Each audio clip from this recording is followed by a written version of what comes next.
Bon oubliez à tous, ici le héros de l'histoire, votre aventurier d'Hyrule dévoué. On se retrouve pour une nouvelle vidéo sur les références culturelles dans les jeux vidéo Zelda. Je ne sais pas si toutes les références culturelles sont conscientes de la part des créateurs, ou bien si c'est un hasard, je le répète assez souvent, puisque je pose mon point de vue d'Européen et plus précisément de Français. Mais dans le cas où il s'agirait de hasard, c'est tout aussi beau, dans le sens où cela montre que des humains, d'époques et de lieux différents ont eu des idées semblables. Nous allons découvrir dans cette vidéo donc 5 nouvelles références culturelles. Oiseau tonnerre, oiseau roc, la couleur de la pureté chez les Celtes, Anubis et enfin Pégase et Hermès. Oui je sais, ça fait 6 mais vous verrez c'est normal. Il y a un item qui est en fait une double référence. Restez avec moi jusqu'à la fin de cette vidéo si cela vous intéresse, je vais tout vous dire, tout vous expliquer, tout vous raconter.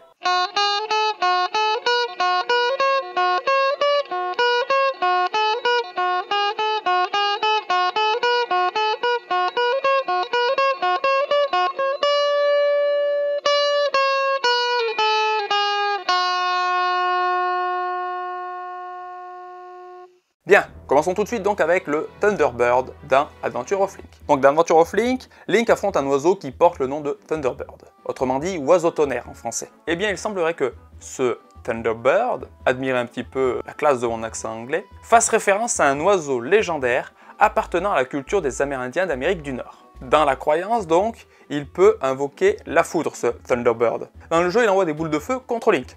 Boules de feu qui peuvent être assimilées à la foudre. Donc voilà une petite référence à la culture nord-amérindienne possible.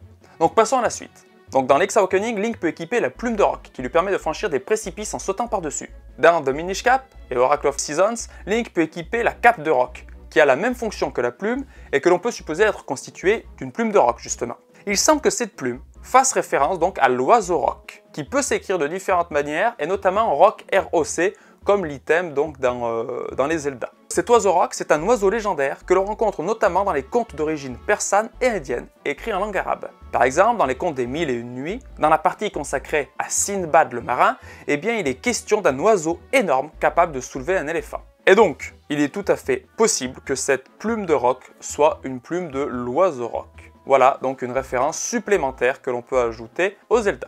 Passons à la suite. Si vous avez vu les précédentes vidéos sur les références culturelles dans les jeux vidéo Zelda, vous vous souvenez peut-être des références aux croyances celtes que j'ai évoquées. Donc c'était à propos de la déesse Epona et à propos des fontaines guérisseuses. Eh bien, je ne sais pas si c'est une coïncidence ou pas, mais il semble y avoir une autre référence aux croyances celtes. Link est un héros au cœur pur. C'est l'incarnation du courage, de la loyauté, de la bravoure. Et traditionnellement, il est vêtu de vert. Dans les croyances celtes, le vert, c'est justement la couleur associée aux êtres purs. Donc, comme pour la tenue de Link. Tandis que la couleur noire, dans les croyances celtes, est associée aux êtres maléfiques, tout comme les Dark Link ou Ganondorf. Donc, dans les croyances celtes, nous avons la couleur verte qui est associée aux êtres purs, comme Link, et la couleur noire qui est associée aux êtres maléfiques, comme Dark Link ou Ganondorf. Et là encore, je ne sais pas si c'est une coïncidence ou pas, mais la référence est intéressante. Passons au monstre Anubis, dans Ocarina of Time. Donc Anubis est un monstre qui apparaît dans le temple de l'esprit d'Ocarina of Time. C'est un ennemi qui ressemble à une momie à tête de chacal flottant dans les airs. Son nom et son apparence font référence à Anubis, dieu égyptien de l'embaumement et maître des nécropoles,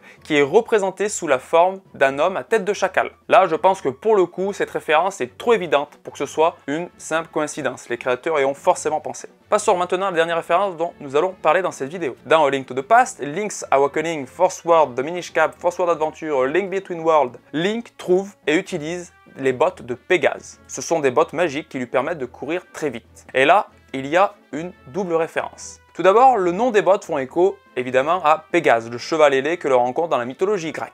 Ensuite, l'autre référence est à propos des souliers d'Hermès, le dieu messager de la mythologie grecque. Ce dieu porte en effet des sandales ailées lui permettant de se déplacer très rapidement. Donc voilà pour cet item qui fait une double référence, je vous l'avais dit. Et je pense là que cette double référence est assez évidente pour que les créateurs y aient pensé eux aussi. Voilà donc c'est tout pour cette vidéo, j'espère qu'elle vous a plu. Encore une fois, Zelda est une franchise riche de nombreuses références culturelles.